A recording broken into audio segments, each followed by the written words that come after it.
Goals in all sorts of games. Yeah, it's important to score, but for me the most important thing right now is the win together, and that is the most important thing for me right now. It's your first senior hat-trick for Manchester United. You did it in 8 minutes in front of the Stretford end. Does it get any better than that? I don't know, but I'm so happy to score my first hat-trick, especially at Old Trafford. I'm so happy, especially for the win, because I think this team deserves it, and we have to keep going like this. I said to Matthias before, sometimes you play really well and you draw a game, like you did at Anfield. Sometimes you play less well and you can get 3 points, and that's what makes football brilliant. Yeah. Today, I think, especially in the first half, we were not good enough. But I think we believe it until the end, and we push, and the fans was already there to push us, and we won the match. But we have to keep going like this, because the next match is against Brighton. It's a tough match, and we have to be more focused. 3 different goals for you today. Which one was your favourite? 1, 2 or 3? I think the second one. The second one is the best one, but I don't know. But I think the second one is my best goal. Christian Eriksen puts the ball into the penalty area and you just stretch for it. It's a fantastic finish. Yeah, a player like Christian Eriksen or Bruno, they have the quality to put you the ball like this. So you have to believe it. You have to go. You give them and you go, and you have the ball there. And thanks God, I scored the second goal, and I'm so happy. Just finally, what's that feeling like when the ball hits the back of the net and the Stretford end go wild? What's it feel like in here? Yeah, I feel proud. I was so happy to score the second goal, and yeah, that, like I say, I was happy for myself, but I was so happy for the team, because we deserve this win. We have to keep going like this. We need this confidence to keep going, and we have to continue like this. Ahmad, thank you. Congratulations! I'm sure you went through all sort of emotions during that one this evening. Just sum up how you're feeling at the end of it all, though. In the end, it's good. Very difficult game. Game of duels, same system. I think they did a very good job. Southampton creating space between the lines, and then the number 20 with a lot of space behind. We had some difficulties to stop that player. But then when they lose the physicality in the end of the game, in the last 30 minutes, we find the space to use, and then we could change the game. But the feeling is that we have so much to do. I felt the team really tired, because Liverpool, Arsenal, 120 minutes, and then it's not just tired, the physical part of the player, is the mental part of the player. So it was a win, was good, let's continue. And Ahmad, the talisman again for you, delivering at the end. Just how key was it to get him in those areas where he can do that sort of damage for you? Even in the first half, every time Ahmad has the ball, he can push the ball. Sometimes he cannot. He doesn't take one player, but he pushes the other team to the final third inside the box, and that type of players is really important. Like I said, we didn't do a very good game, but in this moment, winning is the most important thing. I was going to say, Ruben, I felt after the Liverpool game, where I think the performance was really good, I sensed after the game a bit of a frustration from you, from where's that been, where's that mentality been? That carried on to last week against Arsenal. I think you've been probably looking for a bit more of that mentality, that strength, that almost, what's the word? Enthusiasm for the game tonight, which wasn't quite there again for 70-75 minutes. And what do you put that down to? Tiredness playing there? It's not just tired, but playing in this stadium. We lost the last 3 games here, and the pressure is different, because we try to press the opponent in build-up, and you can feel it, the difficulties. And then Mateus between the lines and dribbling between the lines with creates a lot of problems, and we have difficulties to press high in the moment. Yeah. This team is not used to do that. And then it seems like lack of enthusiasm. So Ugarte is late, Kobe Mainu is late, Bruno going outside, the ball is inside.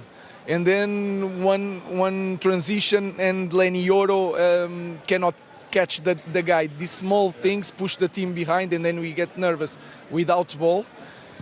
But then when you have one click, one goal, one opportunity, you feel like the team can control better the game.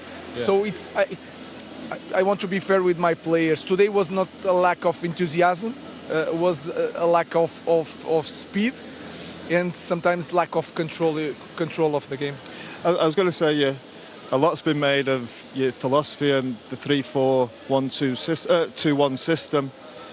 I was just going to ask you, do you think you've got the players suited to that? And if you haven't, how long do you think it could take to get to that level? First of all, it's hard. Of course, they are not used to play like that, because you have to cover a lot of space, you have to jump, we have to change which player is jumping on the press, and then with the ball today, we saw that we have some patterns when the ball is in the sides of the pitch, but then we lose the duels. It's hard to explain now. We don't have the training, so I cannot tell you that they can do it or not. Yeah. But it's a different system. It's so completely different what they are used to do it. So I don't know how long it's going to take. But the profiles sometimes you can understand is not the right ones. But we have to improve players, and we know the situation of the club. You have to continue. Bruno, you mentioned there obviously the problems, but what did you say to them to solve it then at half-time? Because you looked frustrated, the ground was frustrated, and they weren't doing what you wanted to do. So what was you telling them then at half-time? The first thing is more to close the middle and push the ball outside, because we had a lot of problems the ball between the lines. And then I told them to in the game of duels, we have to keep the ball. And sometimes you see the ball in the Ahmad or Nus, ball inside, and Rasmus wants to turn the ball. We have to keep the ball, because just one connection change side of the game, and the field is open. And then I told them that in this kind of teams that they were pressing man to man, the simple things of good pass and movement, good reception is the key to simple things. Is the key to get the chances. I think they improve in the second half. Ruben, we have to let you go, but thanks so much for coming out to join us. Good luck. Thank you. The equaliser was coming, but to then see two more conceded in the dying moments, I mean, what is that going to do to the morale of a side that's already bottom? Yeah, it's going to be extremely difficult, but they had opportunities to get that second, and ultimately, when you don't do that, at 1-0, you're always vulnerable. Even as a better team, you're always vulnerable the longer the game stays 1-0. And when you're at Man United, when you're bottom of the league, you start to make changes. Players know on the pitch, when you start to make changes that feel a little bit more defensive, I know certainly as a player, you know when you see managers do that, you think, oh, no, we're on the front foot, I think we're all right. Yeah. There's something, it just changes something psychologically, and you know, maybe that was just another difference that in the end went against them. An incredible few days comes to an end then in the Premier League after this latest match week. So a quick reminder, I mean, he bailed them out is a bit of an understatement, Owen. Big time. And he deserves his new deal, because he's the one, you know, even you saw in that game against Manchester City, they didn't play great, but Ahmad showed up right at the end in the big moments. And, you know, he's only 22, but for such a young man, he has a feel for the big moments. I mean, imagine if they would have lost to Southampton today. 82 minutes, they were 1-0 down. And somehow he just grabbed the game. He got the ball and he just kept running at people, committing people. Okay, at times you get a little bit of good fortune, like he did with the little ricochet Walker-Peters, but he makes things happen. Man United fans are used to seeing wingers get on the ball and make things happen, and Ahmad does that. So credit to him. You know, he's smiling, he's scoring goals. He's just, you got to love watching him. Yeah, and at 22, to show the composure that he did, you know, because everything was on the line, really, wasn't it, for Manchester United at that point? He's a confident player, and I think even just listen to his interview, he's got an attitude and a charisma about him that I think is exactly what Man United need a little more of. That's the one we spoke about, the ricochet, but just because he comes in with intensity, it almost helps him get that ricochet. That's the reason it does fall in his favour. And he's so positive, isn't he, Ray? He wants to get at He's straight at you. Yeah. And it's a good finish. You know, he knows he's going to probably hit it hard, and he keeps it low. Ramsdale tries as quickly as he can to make himself big, and you know, he sneaks it underneath him. But he was the one throughout, you know, he wanted to be the difference, and he does it for the team. And I think just the energy he has, you know, bringing the fans involved, and those are the things we saw in the first half. You know, Højlund getting frustrated. You see other players, they throw the arms up, they get annoyed, they try and, you know, shoot from distance when maybe there's a better option. I feel he's the one, although he's young, he feels like he does more things for the team. And you know, that's why I think it's easy to be pleased for him to see him get the 3 goals. I mean, you'd expect that to come from some of the more senior players, right? Not somebody who's the club is building the future around, essentially, right now. But you could tell the way that his teammates were hugging him after he scored. Yeah. Do you know, they were like, Thanks. Thanks a lot. You know, you saved us a lot of grief. Yeah. And that's how they look up to him, even though he's probably one of the youngest out there. He's the guy that they get him the ball and he just runs at people. It wasn't good football, by the way. You know, they didn't play good football today. Now, Southampton were probably equal, but they had a guy out there in Diallo who he just makes things happen. You know, and sometimes that's all you need, but they definitely need to play better than they did today. The second goal was a slicker move, the 1-2 with Christian Eriksen. Yeah, the second goal's a great move, but again, you see him, he gets the ball in a space where he can face up Walker Peters. He walks it down the line, and you just see here Eriksen just... the weight of the pass from him in the first instance allows Eriksen to play it first time. He knows he then has the pace and the power to accelerate. He knows the ball's going to come back to him. And that's also intelligent play. This little pass here, you know, it's soft enough that he knows it's coming first time. Beautiful ball from Eriksen. Just that's a difficult pass. That's a really brilliant ball. pass. But not one other United winger would make that run after playing that ball to Eriksen. They'd stand still. He plays the ball and he runs forward, Manish. He runs into an area where he can affect the game. That's why Eriksen plays in the ball. That's a difficult finish. By the way, you know, the young guy, he just gets it and he runs at you. And he puts defenders under pressure. And you got to love that. I love just the fact he keeps running. You know, he wants to make things happen. I know it sounds very simple, but it's important. Yeah, Xerxes was involved in that first, Eriksen clearly in the second. Substitutes played a massive role in the end. Yeah, well, for both sides, you know, I think obviously for United, and Southampton kind of lost control of the game. I mean, that's why the 20th, you know, they played so well. We were brave, tried to play football. Oh, Bellis, he's a good young player. Can't make mistakes like that. But one thing, Rachel, we mentioned, Diallo, he presses, doesn't he? He's so good pressing. And if, you know, he makes you think you've just a few more seconds than you do, and then he's on top of you. It's really poor, really poor from Southampton. But Ahmad's done that. A few goals United have scored recently, but it's that pressure that he comes to score goals. You know, you sensed when the equaliser was scored, Danny, you heard them say it on site, you sensed a change of mood. Yeah. You could see the enthusiasm as he ran around celebrating that goal. I mean, the night just got so much better for him. But what did this prove for United, do you think? There is a long way to go. I think when you look at Ahmed, it's 5 goals, 4 assists in 10 games in the Premier League under Amorim. And that's the type of play that he wants. Energy, desire, commitment, you know, never knowing when you're beaten. And he has been incredible. Now, the problem that you have, there's a lot of pressure on Ahmed now. And we've seen throughout the years with Manchester United, they're known for bringing younger players through, especially when they had that successful era. But there were senior players in the team then that could look after their own game as well as looking after the younger players. Whereas now, sort of, it's the younger players that are sort of driving the game. OK, Manutd was taken off at half-time. We've seen Garnacho fleeting in and out. But Ahmed's he's been absolutely sensational. And if anything, he's probably leading the way for a lot of the senior players. How much does this maybe change the course of his career or his position, his role in the team at United, what he just did today? He just continues to grow. I think I see him as one of those players at the moment that is having moments in games where the timing of the run's right, the finishing's right. It's one of those moments that you've just got to embrace and keep on going. At some point, he'll have a dip because of his age and his inexperience, and that's the way it is. But I mean, you've just got to ride that wave at the moment. I think what we need to point out here, and Danny makes a really good point, is that a lot of Manchester United fans will come away from this game very pleased with the result and think, oh, we're back and that's great.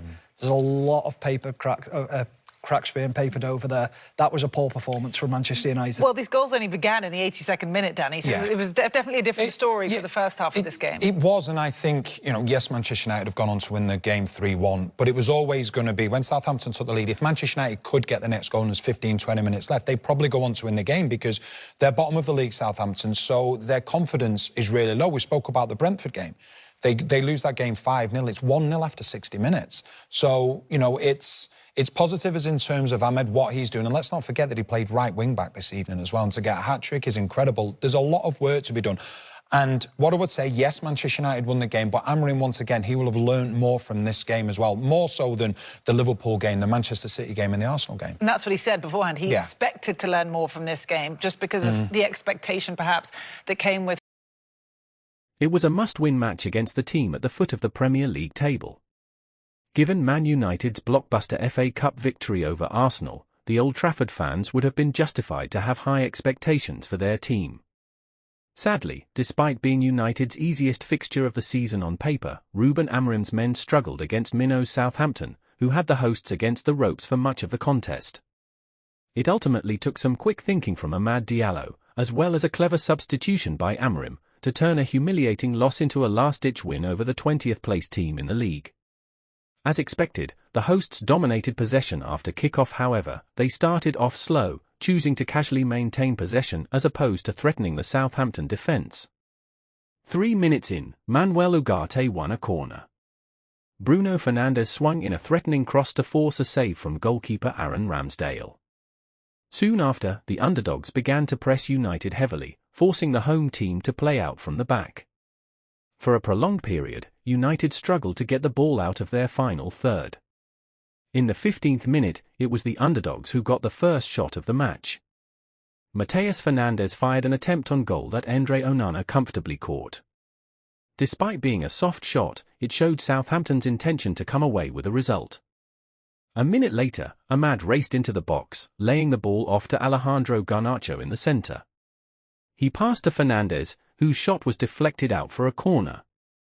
Amad's cross was cleared out of play by Tyler Dibbling.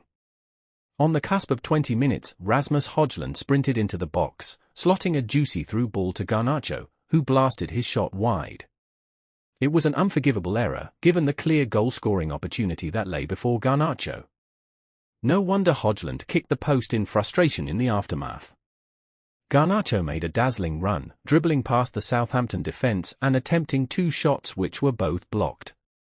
In the 27th minute, Dibbling weaved past the United defence, breezing past Lisandro Martinez and Matthijs de Ligt, forcing a last-ditch save from Onana. The Old Trafford crowd held their breath when Fernandes lined up the rebound, which Onana bravely saved as well. United came agonisingly close to falling behind against the underdogs. Kamaldeen Sulemana produced a great solo display to dribble past de Ligt and Martinez, only to curl his shot wide of the far post. Yet again, Southampton came close to opening the scoring. Just 3 minutes before the break, Southampton scored from a corner as Ugarte turned the ball into his own net.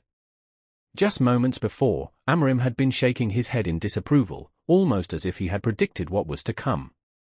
During 1 minute of stoppage time, Fernandes was booked for dissent as he called for a penalty due to an alleged foul on Amad. Boos echoed around Old Trafford as the half-time whistle blew. It was a humiliating moment for United, who had fallen behind at home to the bottom team in the league. Clearly, a stern half-time team talk from Amorim was needed. United had to show more aggression on the attack and desire in order to find a way back into a game that should have been a straightforward victory without any hiccups. As United emerged from the tunnel, it was evident that Amorim changed tactics. Antony came on for Kobbie Mainoo, meaning that Fernandes had been pushed into a central midfield role.